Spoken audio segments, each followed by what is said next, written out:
सदियों में हमने दुनिया को एक से बढ़कर एक बेहतरीन साइंटिस्ट, बेहतरीन टेक्नीशियन, टेक्नोलॉजी एंटरप्राइज लीडर्स हमने दिए हैं। लेकिन ये 21वीं सदी है और तेजी से बदलती हुई दुनिया में भारत को अपनी वही प्रभावी भूमिका और उसको निभाने के लिए और अधिक तेजी से हमें खुद को भी बदलना होगा। और इसी सोच के साथ अब देश में इनोवेशन के लिए, रिसर्च के लिए, डिजाइन के लिए, डेवलपमेंट के लिए, एंटरप्राइज के लिए जरूरी इकोसिस्टम तेजी से तैयार किया जा रहा है। अब बहुत ज्यादा जोर दिया जा रहा है क्वालिटी ऑफ एजुकेशन पर।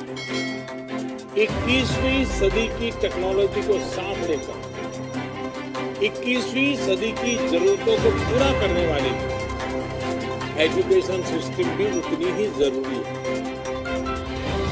प्रधानमंत्री ई विद्या कार्यक्रम हो या फिर अटल इनोवेशन मिशन, देश में साइंटिफिक टेम्परामेंट बढ़ाने के लिए अनेक क्षेत्रों में स्कॉलरशिप का विस्तार हो या स्पोर्ट्स की दुनिया से जुड़े टैलेंट को मॉडर्न फैसिलिटीज और आर्थिक मदद, रिसर्च को बढ़ावा देने वाली योजनाएं हो या फिर भारत में world class 20 institutes of eminence के निर्माण का मिशन, ऑनलाइन एजुकेशन के लिए नए संसाधनों का निर्माण हो या फिर स्मार्ट इंडिया हैकाथॉन जैसे अभियान, प्रयास यही है कि भारत की एजुकेशन और आधुनिक बने, मॉडर्न बने, यहाँ के टैलेंट को भरपूर अवसर मिले। साथियों, इस कड़ी में कुछ दिन पहले देश की नई एजुकेशन पॉलिसी का ऐलान किया गया। ये पॉलिसी 21वीं सदी के नौजवानों की सोच, उनकी जरूरतें, उनकी आशाओं, अपेक्षाओं और आकांक्षाओं को देखते हुए बनाने का व्यापक प्रयास हुआ। 5 वर्ष तक देश भर में इसके हर बिंदु पर व्यापक डिबेट और डिस्कशन हुए, हर स्तर पर हुए और तब जाकर ये नई नीति बनी है। ये सच्चे अर्थ में पूरे भारत को, भारत के सपनों को, भारत की भावी पीढ़ी की आशा आकांक्षाओं को अपने में समेटे हुए नई भारत की शिक्षा नीति आई है। इसमें हर क्षेत्र, हर राज्य के विद्वानों के विचारों को समाहित किया गया है और इसलिए ये सिर्फ एक पॉलिसी डॉक्यूमेंट नहीं है, बल्कि 130 करोड़ से अधिक भारतीयों की एस्पिरेशंस का रिफ्लेक्शन भी है।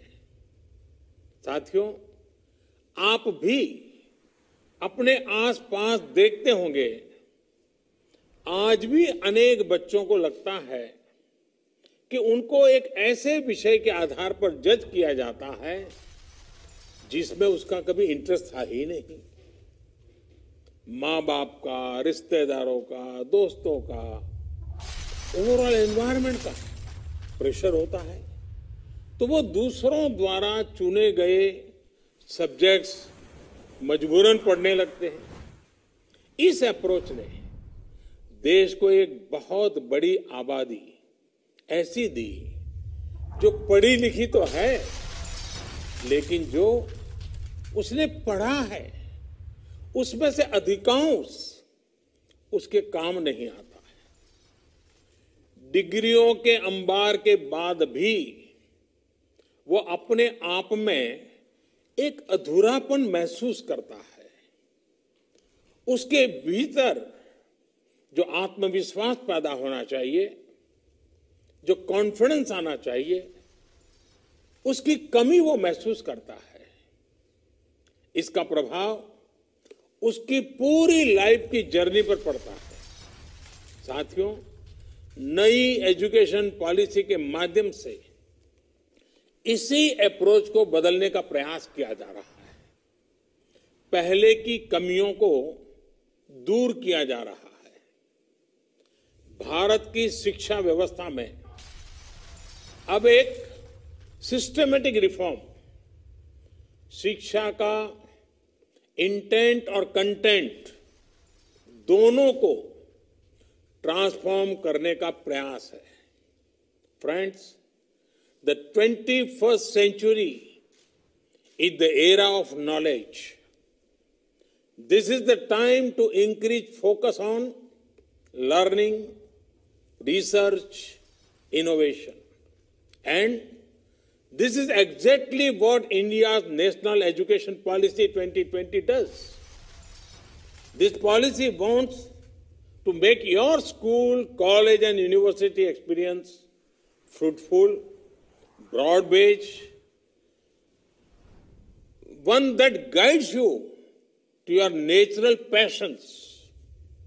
Friends, you are among the best and brightest of India. This hackathon is not the first problem you have tried to solve, nor is this the last. I want you and youngsters like you not to stop doing three things: learning, questioning, solving. When you learn, you get the wisdom to question. When you question, you get out of the box methods to solve problems. When you do that, you grow. Due to your effort, our nation grows. Our planet prospers. Friends, India's national education policy reflects this spirit. We are shifting from the burden of the school bag, which does not last beyond school, to the boon of learning, which helps for life. From simply memorizing to critical thinking. For years, the limitations of the system had an adverse effect on the lives of students. No longer. The national education policy reflects the aspirations of young India. It is not process-centric. It is people-centric and future-centric. Friends, among the most exciting things of the policy is the emphasis on interdisciplinary study. This concept has been gaining popularity, and rightly so. One size does not fit all. One subject does not define who you are. There are no limits to discovering something new. Human history has many examples of stalwarts who accelerate in diverse areas, be it Aryabhatta, Leonardo da Vinci, Helen Keller, Gurudev Tagore. Now, we have done away with some traditional boundaries between art, science, commerce. If someone is interested, they can learn maths and music together, or coding and chemistry together. This will ensure the focus is on what the student wants to learn, rather than what the student is expected to do by society. interdisciplinary studies gives you control. In the process,